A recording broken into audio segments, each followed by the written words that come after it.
1970-এর দশকের গোড়ার দিকে কলেজ স্ট্রিটের আইকনিক কফি হাউসে তাদের নিয়মিত আড্ডার সময় সাহিত্যপ্রেমীদের একটি দল, যাদের বেশিরভাগই প্রকাশক, প্রায়ই ফ্রাঙ্কফুর্ট বইমেলা নিয়ে আলোচনা করতেন।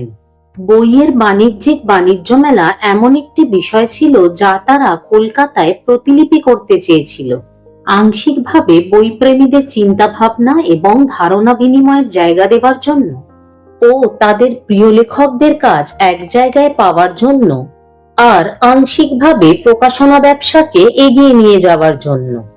এই ধারণাটি নিয়ে আলোচনা, বিতর্ক এবং অবশেষে 1975 সালে একটি রূপ দেওয়া হয় এবং publishers and booksellers guild প্রতিষ্ঠিত হয়, যার প্রথম সভাপতি ছিলেন সুশীল মুখার্জি এবং সাধারণ সম্পাদক ছিলেন জয়ন্ত মানবতলা। একটি খুব গুরুত্বপূর্ণ বিষয় হলো 1972 সালে নয়াদিল্লিতে আয়োজিত বিশ্ব বইমেলা এবং 1974 সালে কলকাতায় ন্যাশনাল বুক ট্রাস্ট কর্তৃক আয়োজিত জাতীয় বইমেলা ও কলকাতা বইমেলার আদি অনুপ্রেরণা। Publishers and booksellers guild সেই বছর বিশ্ব বইমেলা এবং ফ্রাঙ্কফুর্ট বইমেলায়ও অংশগ্রহণ করেছিল। পরীক্ষামূলকভাবে শুরু হওয়া কলকাতা বইমেলা বার্ষিক অনুষ্ঠান হয়ে ওঠা এবং publishers and booksellers guild আজও এই আয়োজক হিসেবেই রয়ে গেছে। 1976 সালে 34 জন প্রকাশক একত্রিত হয়ে কলকাতার ঐতিহাসিক ভিক্টোরিয়া মেমোরিয়ালের পাশে একাডেমি অফ ফাইন আর্টসের বিপরীতে 56টি স্টল স্থাপন করেন। 1976 সালের 5ই মার্চ তৎকালীন শিক্ষামন্ত্রী মৃত্যুঞ্জয় বন্দ্যোপাধ্যায়ের উদ্বোধনে এই মেলা প্রথম কলকাতা বইমেলা হিসেবে পরিচিতি পায়। 10 দিনের এই মেলার সমাপ্তি ঘটে 14ই ফেব্রুয়ারি। কলকাতার বইপ্রেমী মানুষ বইমেলার ধারণাকে স্বাগত জানান এবং প্রতি ব্যক্তি প্রবেশ ফি 50 পয়সা প্রদান করে এই অনুষ্ঠানে অংশ নেন। 1977 সালের সংস্করণে সমানভাবে উৎসাহী এবং অংশগ্রহণ ও সাড়া পাওয়ায় কলকাতা বইমেলার জন্য আরো বড় মঞ্চের প্রয়োজন ছিল। 1978 সালের রবীন্দ্র সদন মাঠের বিপরীতে অনুষ্ঠিত এই অনুষ্ঠানে 112 জন প্রকাশক অংশগ্রহণ করেছিলেন। 1982 সালে ফ্রাঙ্কফুর্ট বইমেলার তৎকালীন পরিচালক পিটার উইথার্স কলকাতা বইমেলা পরিদর্শন করেছিলেন। ইতিমধ্যেই অংশগ্রহণকারী প্রকাশকদের সংখ্যা বহুগুণ বৃদ্ধি পেয়েছে এবং গিল্ড মেলায় মুদ্রিত সমস্ত বইয়ের নাম এবং বিবরণ প্রকাশ করা শুরু করেছে। 1983 সালে জেনেভায় অবস্থিত আন্তর্জাতিক প্রকাশক সমিতির তৎকালীন মহাসচিব উদ্বোধনী অনুষ্ঠানে যোগ দিয়েছিলেন এবং সেই বছরই কলকাতা বইমেলা আন্তর্জাতিক বইমেলা হিসেবে স্বীকৃতি লাভ করে। আইপিএ প্রতি বছর তার ক্যালেন্ডারে মেলার তারিখ উল্লেখ করতে শুরু করে। 1988 সালে বইমেলার স্থানটি আরো বড় ময়দানে স্থানান্তরিত হয়, যা এসপ্ল্যানেডের কাছে অবস্থিত। পার্ক স্ট্রিট এবং আউটরাম রোড সংলগ্ন খালি সবুজ এলাকাটি গিল্ড দ্বারা উন্নতি করা হয়েছিল। 2007 সাল পর্যন্ত সেখানে বইমেলার আয়োজন হতো। 1991 সালে ফ্রাঙ্কফুর্ট বইমেলার আদলে একটি ফোকাল থিম চালু করা হয়েছিল। মেলায় প্রতি বছর একটি ভারতীয় রাজ্যকে থিম হিসেবে রাখা শুরু হয়েছিল, যার লক্ষ্য ছিল নির্দিষ্ট রাজ্যের সাহিত্য ও সংস্কৃতি তুলে ধরা। আসাম প্রথম ফোকাল থিম হিসেবে আবির্ভূত হয়। 1997 সাল থেকে ফ্রান্স থেকে শুরু করে একটি বিদেশি দেশকে কেন্দ্রবিন্দুতে পরিণত করা শুরু হয়েছে। 1997 সালে কলকাতা বইমেলায় 6 দিন পরে মেলাস্থলে এক ভয়াবহ অগ্নিকাণ্ড ঘটে যায়, যার ফলে 1 লক্ষ বই পুড়ে ছাই হয়ে যায়। বিপুল ক্ষয়ক্ষতির খবর পাওয়া গেছিল। তৎকালীন সংস্কৃতি ও স্বরাষ্ট্রমন্ত্রী বুদ্ধদেব ভট্টাচার্যের উদ্যোগে 3 দিনের মধ্যে স্টল এবং অন্যান্য কাঠামো পুনর্নির্মাণ করা হয়েছিল। তার পরের বছরেই ভারী বৃষ্টিপাত কলকাতা বইমেলায় সর্বনাশ ডেকে আনে। প্রচুর বই ক্ষতিগ্রস্ত হয়, তবে এবার প্রকাশকদের বীমা প্রদান করা হয়েছিল। 1999 সালটি ছিল বিশেষ। মেলার মূল প্রতিপাদ্য বিষয় ছিল বাংলাদেশ। বাংলাদেশের তৎকালীন প্রধানমন্ত্রী শেখ হাসিনা মেলাটি পরিদর্শন করেছিলেন।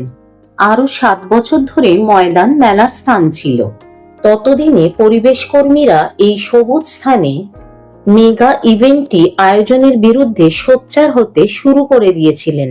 2007 সালে আয়োজকরা 32তম কলকাতা বইমেলার স্থান হিসেবে ময়দানকে অনুমোদন করেছিলেন, কিন্তু পরিবেশবাদী ময়দানকে স্থান হিসেবে রাখার বিরুদ্ধে জনস্বার্থ মামলা দায়ের করেছিলেন। উদ্বোধনের একদিন আগে কলকাতা হাইকোর্ট আবেদনকারীদের পক্ষে রায় দেয়। ভেন্যুতে নির্মিত কাঠামো ভেঙে ফেলতে বাধ্য হয়। গিল্ড বইমেলা স্থানটি সল্টলেক স্টেডিয়ামে স্থানান্তরিত করে। ময়দানে তাদের জন্য 23 একর জায়গা থেকে কলকাতা বইমেলা 10 একর জায়গায় সংকুচিত করা হয়। সেই কারণে সেই বছর এত বাধা বিপত্তি পেরিয়ে ফেব্রুয়ারির দ্বিতীয় সপ্তাহে এটি শুরু করা সম্ভব হয়েছিল। অনুষ্ঠানের পরে করা একটি সমীক্ষা অনুসারে আগের বছর 25 লক্ষ থেকে পদাচরণ কমে 8 লক্ষে দাঁড়িয়েছিল। 2008 সালে পপ সার্কাসকে ভেন্যু হিসেবে বেছে নেওয়া হয়েছিল, কিন্তু সেখানেও একই কারণে একটি জনস্বার্থ মামলা দায়ের করা হয়, যার ফলে আয়োজকরা 33তম আন্তর্জাতিক কলকাতা বইমেলা স্থগিত করতে বাধ্য হন। সল্টলেক স্টেডিয়ামে আরেকটি দল বইমেলা 2008 নামে মেলার আয়োজন করেছিল, কিন্তু একই রকম সাড়া জাগাতে ব্যর্থ হয়েছিল। হাইকোর্টের রায়ের বিরুদ্ধে সুপ্রিম কোর্টে একটি বিশেষ ছুটির আবেদন দাখিল করে গিল্ড। তৎকালীন মুখ্যমন্ত্রী বুদ্ধদেব ভট্টাচার্যও হস্তক্ষেপ করেন। তিনি তৎকালীন কেন্দ্রীয় ও স্বরাষ্ট্রমন্ত্রীকে চিঠি লিখে মেলাটি ময়দানে ফিরিয়ে আনার অনুরোধ করেন। 2009 সালে সায়েন্স সিটির বিপরীতে মিলন মেলা মাঠে 18 একর জমিতে 33তম আন্তর্জাতিক কলকাতা বইমেলা অনুষ্ঠিত হয়। মিলন মেলা হলো কলকাতা বইমেলার আনুষ্ঠানিক স্থান। তবে 2018 সাল থেকে মিলন মেলা মাঠে চলমান সংস্কার কাজের কারণে সল্টলেকে সেন্ট্রাল পার্কে এই অনুষ্ঠানটি অনুষ্ঠিত হচ্ছে। দর্শনার্থীদের সংখ্যা বাড়ানোর জন্য বেশ কিছু প্রচেষ্টা করা হয়েছিল। 2010 সালে প্রথমে সিদ্ধান্ত নেওয়া হয়েছিল যে যদি কোনো ব্যক্তি 200 টাকার বই কেনেন তার প্রবেশ ফি ফেরত দেওয়া হবে। পরে প্রবেশ ফি সম্পূর্ণরূপে বাতিল করা হয়। 2011 সালে পাবলিশার্স অ্যান্ড বুকসেলার্স গিল্ড এনজিওর মর্যাদা পায়। 2014 সালে কলকাতার আন্তর্জাতিক বইমেলা কলকাতা সাহিত্য উৎসবে নতুন ইভেন্ট যুক্ত হয়েছিল। বিখ্যাত জয়পুর সাহিত্য উৎসব এবং এডিনবার্গ সাহিত্য উৎসবের আদলে 49তম আন্তর্জাতিক কলকাতা বইমেলা শুরু হয়ে গেছে সল্টলেকে করুণাময়ীর কাছে সেন্ট্রাল পার্কে। গিল্ডের সাধারণ সম্পাদক ত্রিদীপ চট্টোপাধ্যায় এবং সভাপতি সুধাংশু শেখর দের তত্ত্বাবধানে বইমেলা উদ্বোধন করেছেন মুখ্যমন্ত্রী মমতা বন্দ্যোপাধ্যায়। এবছর কলকাতা বইমেলার ফোকাল থিম কান্ট্রি আর্জেন্টিনা। উদ্বোধনী অনুষ্ঠানে উপস্থিত ছিলেন আর্জেন্টিনার বিশিষ্ট সাহিত্যিক গুস্তাভো কানস্রোবে এবং ভারতে নিযুক্ত আর্জেন্টিনার রাষ্ট্রদূত মারিয়ানো কাউসিনো। বিশিষ্ট সাহিত্যিক স্বপ্নময় চক্রবর্তী এবং পশ্চিমবঙ্গ সরকারের বিভিন্ন দপ্তরের মন্ত্রীরাও উদ্বোধনী অনুষ্ঠানে ছিলেন। 49তম আন্তর্জাতিক কলকাতা বইমেলায় মহানায়ক উত্তম কুমারের জন্ম শতবর্ষ উদযাপন করা হচ্ছে। বইমেলা প্রাঙ্গণে একটি বিশেষ প্রদর্শনীতে উত্তম কুমারের অভিনীত বিভিন্ন চলচ্চিত্রের পোস্টার, দুর্লভ ছবি, ব্যক্তিগত চিঠি এবং নায়ক ছবিতে ব্যবহৃত পোশাক প্রদর্শন করা হচ্ছে। আর্ট অল ইন্ডিয়া আর্কাইভ ও কলকাতা কথকথার উদ্যোগে এই প্রদর্শনীর মাধ্যমে বাংলা সিনেমার সোনালী অতীত তুলে ধরা হয়েছে, যা দর্শকদের জন্য একটি নস্টালজিক অভিজ্ঞতার আয়োজন। এবারের বইমেলায় যোগ দিয়েছেন চীন সহ 20টি দেশ, তবে নেই আমেরিকা ও বাংলাদেশ। এসবিআই অডিটোরিয়ামে কলকাতা লিটারেচার ফেস্টিভ্যালে বিভিন্ন আলোচনায় অংশ নেবেন বিশিষ্টজনেরা। গিল্ডের তরফে বলা হয়েছে বইমেলা সবার বই সেতুবন্ধন তৈরি করে। এই আন্তর্জাতিক কলকাতা বইমেলা এই শহরের, রাজ্যের এবং দেশের গর্ব। 14 বছর পর এবার কলকাতা বইমেলায় স্টল দিয়েছে চীন। আগামী ৩রা ফেব্রুয়ারি পর্যন্ত এবছর বইমেলা চলবে। বাংলা, ইংরেজি ছাড়াও কলকাতা বইমেলায় হিন্দি, উর্দু এবং অন্যান্য ভাষার বইয়েরও স্টল রয়েছে। বিভিন্ন অ্যাক্টিভিটি কর্নারের পাশাপাশি খাবারের স্টলগুলিও একটি বড় আকর্ষণ হিসেবে প্রমাণিত হয়। কলকাতা বইমেলা কেবল বইয়ের মেলা নয়, দুর্গাপুজোর মতন কলকাতা বইমেলাও এমন একটি উৎসব যার জন্য আনন্দনগরী সারা বছর অপেক্ষা করে থাকে।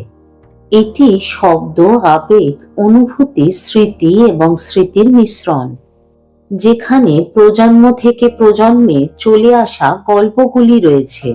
বইপ্রেমীদের জন্য বইমেলা হলো জাদুকরী অনুষ্ঠান, যেখানে মানুষ লেখকের সংরক্ষিত কপি, অন্যান্য প্রচ্ছদ, ক্লাসিক সংস্করণ এবং লোভনীয় ছাড়ের সন্ধানে স্টল থেকে স্টলে ঘুরে বেড়ায়। বইমেলা সাংস্কৃতিক জীবনের একটি প্রাণবন্ত অংশ। বইমেলা কেবল বইয়ের বাজার নয়, এটি বাঙালি সংস্কৃতিকে প্রতিফলিত করে। কেমন লাগলো জানিও। ভালো লাগলে লাইক করো, সাবস্ক্রাইব করে না থাকলে অবশ্যই সাবস্ক্রাইব করো, আর অনেক অনেক শেয়ার করো। সকলের মঙ্গল কামনা করে আজকে এখানেই শেষ করলাম।